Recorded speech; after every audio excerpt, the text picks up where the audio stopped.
Quand on prononce le mot Allah, le monde tremble.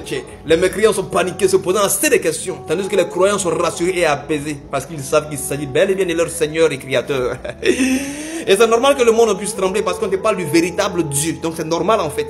C'est pourquoi je me permets de vous le décrire un temps soit peu.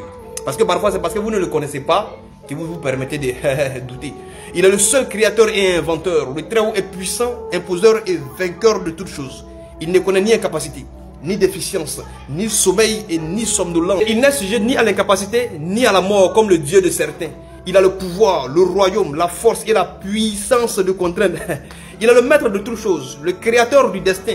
Les cieux sont pliés dans sa main droite et les créatures sont tenues et vaincues par son omnipotence. Et nul n'échappe à sa maîtrise. Il a le savoir de toutes choses, bro. Il connaît tout ce qui se passe, allant même des plus profonds de la terre au plus haut des cieux. Il connaît tous les secrets, il dit bien, tous les secrets. Et il est au courant des appréhensions des consciences. En fait, ce qu'il veut est, et ce qu'il ne veut pas n'est pas et ne sera jamais. Et rien n'est en dehors de sa volonté, ni un clin d'œil, ni même une pensée. Et il fait ce qu'il veut, et rien ni personne ne peut le juger dans ce qu'il fait. Les anges, les humains, les esprits, et même les diables, s'ils s'unissent tous, ne peuvent faire broyer ou même poser un atome sans sa permission, sans sa volonté et son désir. C'est Allah, hein? C'est Allah. Il voit sans pupille ni paupières. Il entend sans tympan ni oreille. Il sait sans cœur. Il châtie sans membre.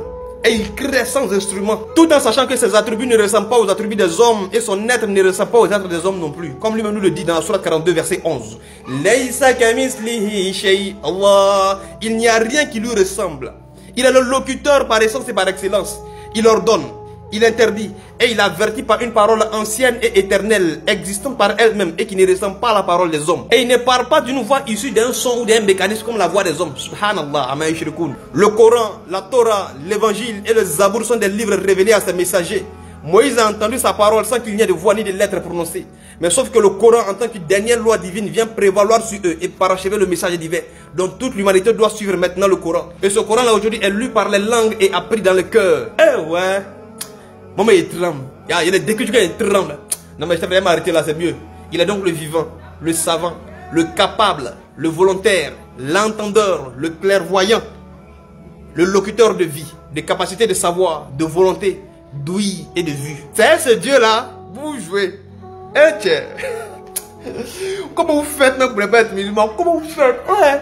Ouais, maintenant pourquoi les musulmans sont serrés, non? Il n'y a pas plus serré au monde que musulman. Wallah. Il n'y a pas plus tranquille que nous, quoi. C'est-à-dire, peu importe les bouleversements. Mais le musulman il est tellement tranquille parce qu'il sait qu'il est là. C'est-à-dire, le propriétaire même du monde là, même là, il a élu. Aïe! On te parle d'Allah, toi tu t'as adoré un humain. C'est lui on te parle, toi tu t'as adoré pour le barakata. T'es zogo, hein, bro? Non. En tout cas, il n'y a que dans l'islam qui est la vérité. Ça, on va pas pour cacher ça.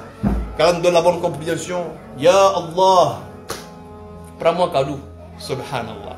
Salam alaikum.